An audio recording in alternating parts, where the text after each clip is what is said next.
sudah meluangkan waktu untuk konseling hari ini. Mm-mm. Perkenalkan, nama saya Nisa, mahasiswi Fakultas Kesehatan Masyarakat, eh, peminatan gizi.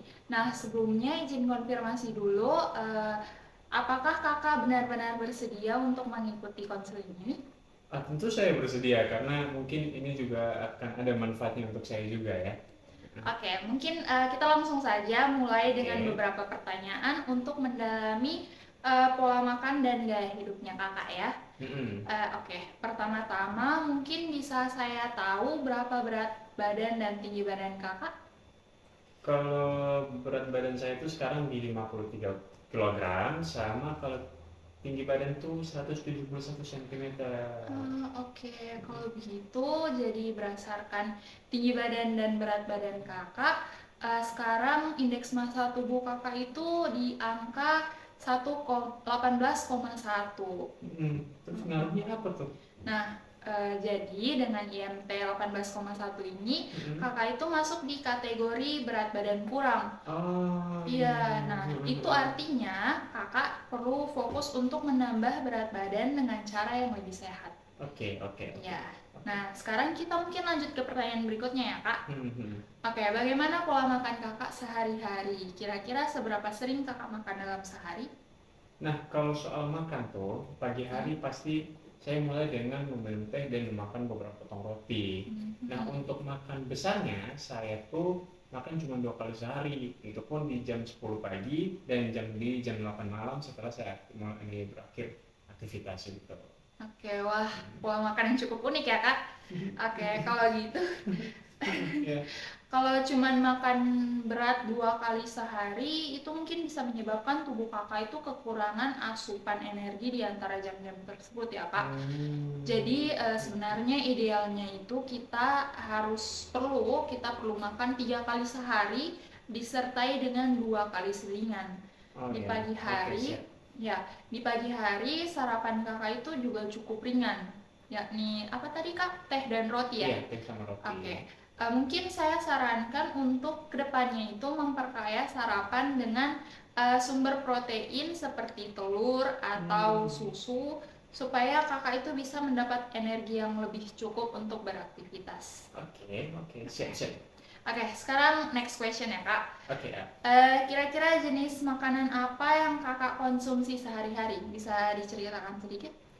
Kalau yang paling saya pikirkan tuh karbohidrat sama protein. Nah, tapi saya tidak pernah lupa sayur. Pasti di setiap menu makan tuh harus ada sayur. Oke. Kalau boleh tahu protein yang kayak apa yang kakak konsumsi? Kalau protein sekarang tuh paling banyak makan telur ya. Kalau makan telur tuh bisa sehari tuh 6 butir lah. Oke, 6 butir protein dalam sehari. 6 butir telur dalam sehari. 6 butir telur. Oke, kalau gitu misalnya sayurannya kira-kira apa aja kak? Bervariasi kah atau gimana? Kalau soal sayuran tuh sesuai kondisi harga di pasar. Jadi bervariasi. Oke, jadi sayuran tergantung harga pasar. Oke, jadi konsumsi protein dan karbohidratnya yang kakak lakukan itu sebenarnya sudah cukup baik untuk mendukung aktivitasnya kakak. Namun saya pikir konsumsi 6 telur per hari itu masih agak tinggi ya kak. Soalnya kuning telur itu sebenarnya mengandung kolesterol. Nah, kalau kakak merasa baik-baik aja dan tidak ada masalah dengan kolesterol, itu mungkin fine-fine aja sih. Tapi kalau misalnya coba sesekali kakak variatifkan sumber protein kakak. Misalnya bisa diganti dengan tempe, tahu, atau ikan mungkin sebagai tambahan agar bisa lebih seimbang. Oke, baik. Nanti saya coba ganti menu-menu saya, jangan hanya telur saja ya. Iya. Oke, mungkin next, berapa banyak air yang kakak minum dalam sehari? Coba mungkin bisa diperkirakan. Aduh, kalau soal air, saya tuh kurang minum air sebenarnya. Jadi kalau dalam sehari tuh paling 1 liter lah paling banyak begitu. Itu pun kadang nggak setiap hari 1 liter. Oke, sehari 1 liter bisa kurang juga. Bisa kurang juga. Cukup jauh sih kak dari kebutuhan. Jadi sebenarnya biasanya itu kebutuhan cairan orang dewasa itu ada di 2,5 liter per hari. Nah, terutama jika kakak itu memiliki kegiatan yang cukup aktif nih. Nah, jadi mungkin kedepannya sangat penting untuk menambah asupan air kakak agar tetap terhidrasi dan dengan baik dan tubuh bisa berfungsi dengan optimal. Oke. Mungkin next, seberapa sering sih kakak berolahraga dalam seminggu? Mungkin bisa diceritakan? Kalau olahraga saya rajin olahraga tuh ya. Jadi dalam seminggu ada 3-4 hari saya nge-gym. Oke, nge-gym. Kakak nge-gym ya? Ya, nge-gym. Terus dalam sehari itu dalam satu sesi biasanya 2 jam dalam per hari gitu. Gym 4-5 kali seminggu, sekali nge-gym 2 jam. Ya. Oke, luar biasa sekali ya kak. Aktivitas kakak mungkin itu sudah sangat baik untuk kesehatan dan kesehatan jantung khususnya dan pembentukan otot. Terus tuh saya habis nge-gym tuh biasanya suka minum susu protein. Wih, mantap. Selain itu, selain nge-gym kakak minum susu protein. Oke, patut diapresiasi ya kebiasaan kakak yang minum susu protein itu. Jadi setelah latihan tubuh memang membutuhkan karbohidrat dan protein untuk memperbaiki massa otot yang rusak. Oke. Mungkin next kak. Boleh, ayo. Oke, apakah kakak memiliki riwayat penyakit tertentu? Kalau riwayat sakit pernah, tapi sekarang sudah tidak kumat-kumat lagi gitu. Jadi dulu tuh saya tuh sakit mah, bahkan bisa waktu itu tuh saya di rumah sakit gara-gara mah tuh seminggu nginap di rumah sakit gara-gara mah. Tapi setelah rutinitas olahraga saya, jadi mah itu tidak pernah kambuh lagi. Oke, jadi pernah mah, tapi sekarang sudah tidak kambuh lagi karena sering nge-gym. Oke, berarti itu bagus banget dong. Olahraga itu punya pengaruh positif di kehidupan kakak ya, berarti ya.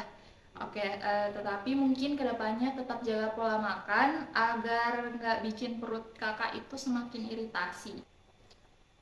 Tetap konsumsi makanan yang lembut dan hindari makanan yang terlalu pedas atau asam mungkin ya.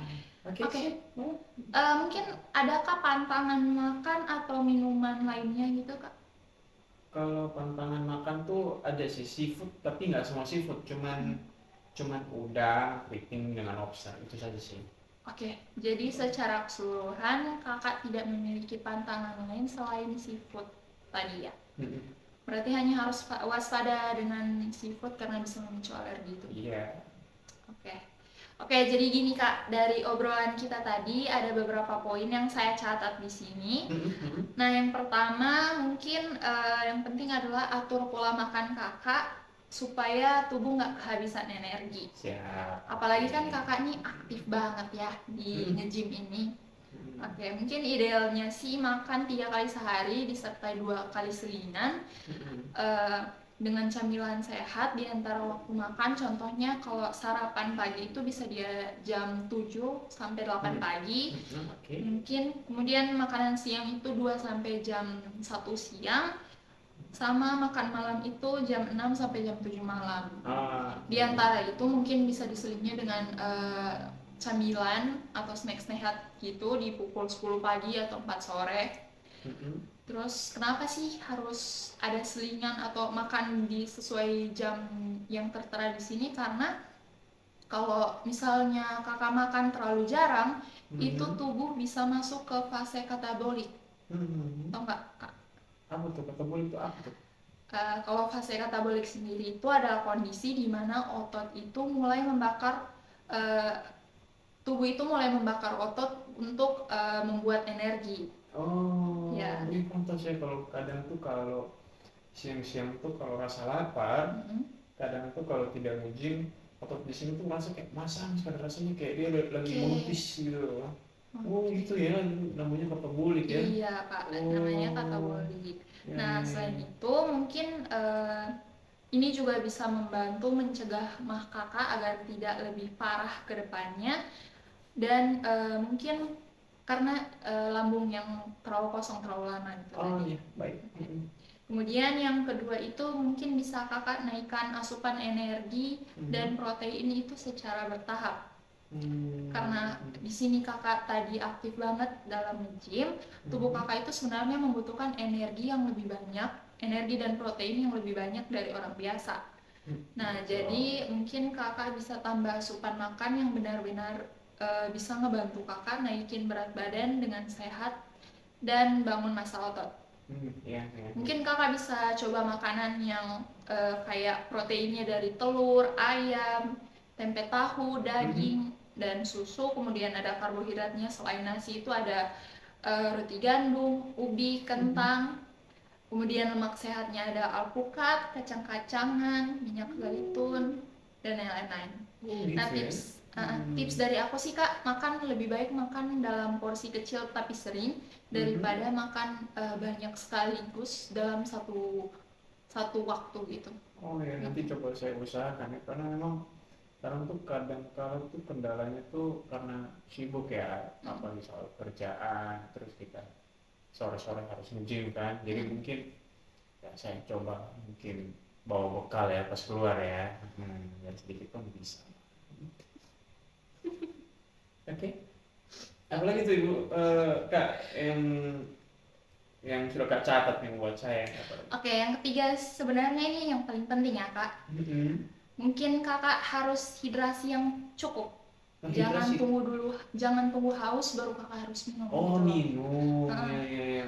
Soalnya air itu sebenarnya sangat penting, apalagi kan kakak nih olahraga ya, dan pastinya keluar keringat itu banyak banget. Nah, target minimal sih harus 2 liter per hari sih kak. Biasanya lebih banyak lagi karena aktivitas fisik. Nah, jadi mungkin kakak bisa bawa botol sendiri biar tetap ingat untuk minum air gitu. Oke. Di sini biasanya memang saya bawa ini botol sendiri, tapi botol yang kecil gitu. Jadi kadang kalau itu habis, udah tidak minum lagi. Jadi kayaknya abis ini saya pakai botol yang besar ya.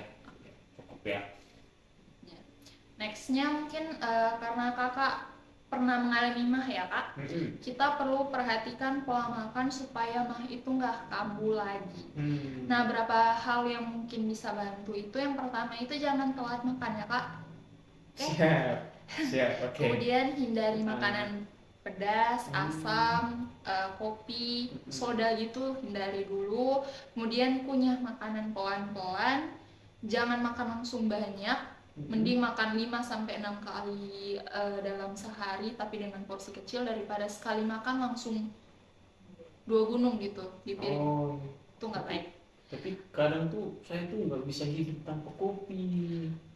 Mungkin kedepannya bisa dikurangi dulu ya kak. Kalau sehari sekali gitu boleh tidak? Boleh dong, sehari sekali, jangan sehari 5 kali, itu kayak udah makan. Oh, wajib. Iya siap, boleh. Oke, fine. Kayak terakhir karena kakak alergi seafood ya kak? Iya, alergi seafood. Oke, mungkin bisa ganti sumber zat gizinya dengan makanan lain mungkin. Ada omega 3-nya bisa dicari dari chia seed. Yodiumnya untuk garam beriodium kan ada juga kan kak? Oh iya, garam dapur itu ya. Nah, mungkin terakhir ingat tubuh itu sebenarnya kayak mesin ya kak, yang butuh bensin dan oli biar nggak cepat haus. Nah, gizi di sini itu ibaratnya kayak bensin dan olinya tubuh kakak. Jadi kalau pastikan jangan sampai kita kekurangan bensin dan oli dari misalnya zat gizi itu. Oke. Jadi kalau gitu, apakah ada hal lain yang mau kakak bahas atau pertanyaan lebih lanjut terkait hal ini kak? Kalau misalnya selain minum air gitu ya, selain minum air, ada tidak kayak apa gitu? Orang bilang tuh infus water itu apa itu kak? Itu oke kak? Oke sih kak, itu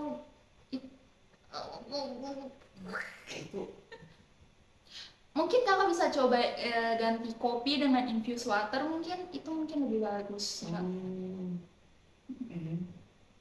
Boleh. Kakak tahu kan infused water? Oh iya, yang pakai bisa perasan jeruk nipis ditambah mungkin daun mint atau apa gitu buat airnya lebih segar gitu. Oh iya, ngerti. Kayaknya pagi-pagi bangun pagi tuh enak juga ya, kayak Iya. minum perasan jeruk nipis hangat-hangat Iya, tuh. daripada kopi kan enggak? Tapi ya mungkin bisa lah saya diusahakan kasih Iya. kurang-kurang kopi ya. Kalau gitu ada lagi Kak yang mau ditanyakan? Kayaknya sudah pas sih, sudah oke. Ini dari Kak punya penjelasan soal gimana saya harus ngubah pola makan, terus cara minum saya yang kurang juga dinasihatin itu bagus nih. Siapa tahu dengan ngatur pola makan, pola hidup juga, ini pola hidup nih sebenarnya kan. Iya. Pola hidup. Siapa tahu nanti badan saya bisa jadi lebih ideal gitu. Iya. Jadi six pack ya Kak? Iya, jadi six pack tuh biar pasangan tuh makin. Oke. Baik Kakak, mungkin terima kasih sudah meluangkan waktunya untuk sesi konseling ini. Semoga informasi dan saran yang saya berikan itu bisa membantu Kakak untuk mencapai tujuan kesehatan dan kebugaran dengan cara yang lebih sehat dan seimbang. Makasih. Terima kasih Kakak. Terima kasih.